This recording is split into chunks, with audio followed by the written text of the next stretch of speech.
Hi guys, it's Legend here once again. Hey, I'm just bringing you another episode of Alien Earth. Episode 5, The Review. In space, no one. And obviously, as you know, the original alien, no one can hear you scream. That's the tagline. So, this was just a recap episode of how Morrow's crew got wiped out, basically. He was the only one who survived. As obviously you know, alien movies, aliens on a spaceship, it never goes well. as you know, you've seen all these alien movies.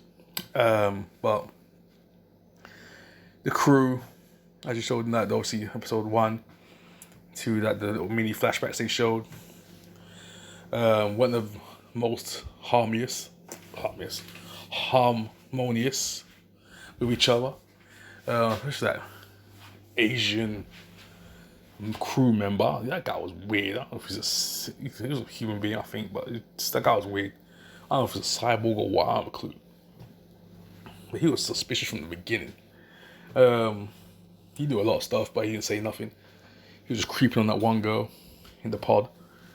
But obviously, kicks off with the scientist, that weird scientist, who's in charge of the actual aliens, the specimens themselves. And they were never truly secure. They were all in the same kind of pod. And that's what I never got. There's another YouTuber who I look at, and he breaks down who, where, what, why, that kind of thing. He's like, how did he come from the same planet? It's never stated that they came from the same planet. What are the conditions that the aliens live in? What is an alien stronger than another? Does our atmosphere increase their strength or decrease?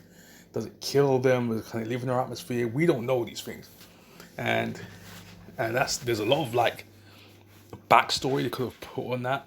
Even if every episode just put like a backstory of a creature or something, of how they call it something. Because fans of the genre would love that. Fans of the actual franchise would love stuff like that kind of information. There's little droplets here and there, even if it's made up information.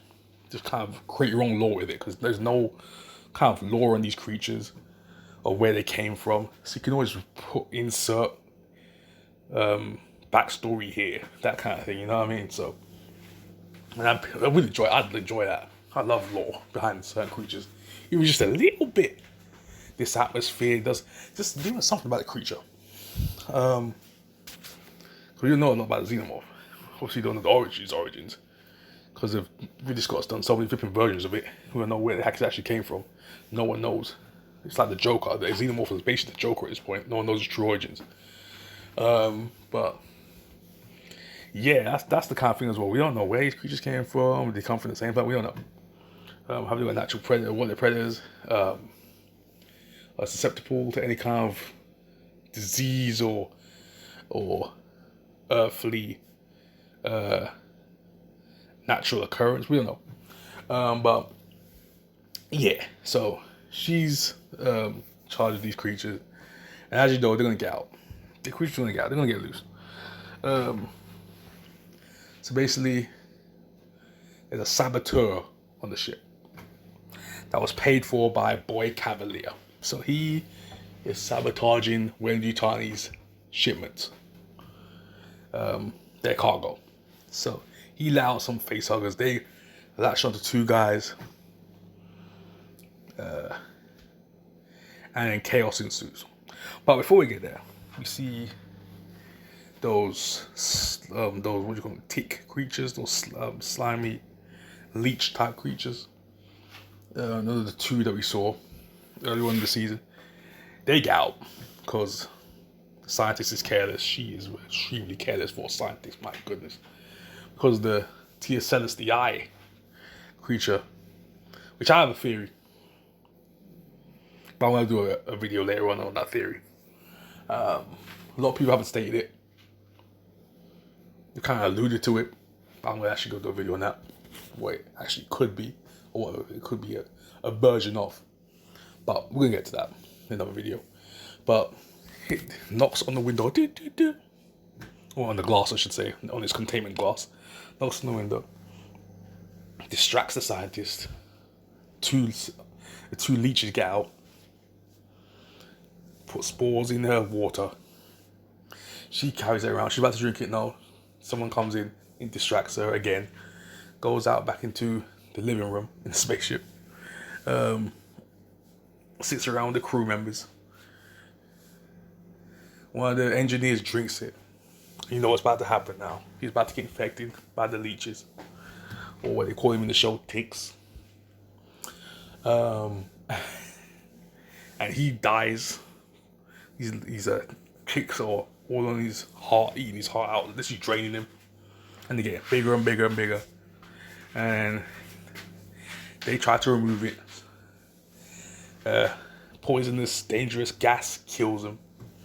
And they're loose on the ship. it's chaos at this point. TSLS, the eye creature, gets out, attaches itself to the other engineer, the senior engineer. Takes his eye out. And it looks like there is some kind of beef between the TSLS and the Xenomorph, like they know each other. There's a guy on YouTube called Zaffy. I love watching that guy. He's got a ton of TSLS videos. He's enjoying Alien Earth right now, just like I am. But he's got a ton of theories. And he's saying this TSLS has obviously run into the Xenomorph at some point. He knows his weaknesses and strengths, which he seems to do. He called to him to attack on one of the women crew. Didn't kill her, just left her as bait. Just made her unconscious for a little bit until she woke up. And then jumps behind the Xenomorph's back. Damn near tries to choke it out. He tries to give it some kind of guillotine choke. I'm like, how the heck is this creature doing this? But it just demounts the Xenomorph is just going to try to use ground control on the Xenomorph. This is a straight UFC match right now. Xenomorph is struggling.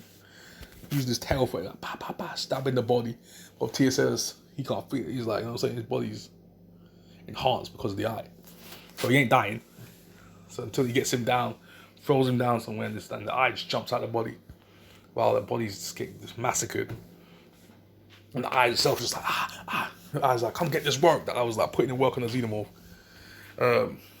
Xenomorph tried to throw it off. The Xenomorph's having a bad time because that squid, bro, it had a bad time, bro. It was struggling. I was putting hands on that boy. But then TSLS, he ran off. And that's kind of TSLS for now. TSLS was like surveying the scene. And then the Xenomorph went around a rampage. At that point. And then, as you know, Morrow, he escapes the ship. In the usual way, because they kind of go straight into the main storyline again. He just like steals at the door, goes right down, crashes. You know what I'm saying? Oh, also, as you know, the guy paid off. The Boy Cavalier paid off the guy to sabotage the ship. Found out about him. That is Boy Cavalier the whole time. You know what I'm saying? So I just said earlier on in the review, and I was like, Morrow obviously knows about this, by the way. And I'm like, why would he say anything to Yutani? You know what I'm saying?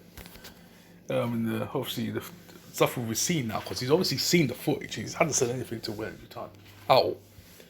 So I don't know if we are not going to see any of that play out. To be fair, it's got one episode left. A couple episodes left. So we're gonna see how that goes. So yeah. A good episode. I recommend it, like a classic alien movie rolled into like an hour episode. So yeah, I enjoyed it. Morrow is such an interesting character, by the way. This guy is such an interesting character. Every scene he shows up in, he steals the show.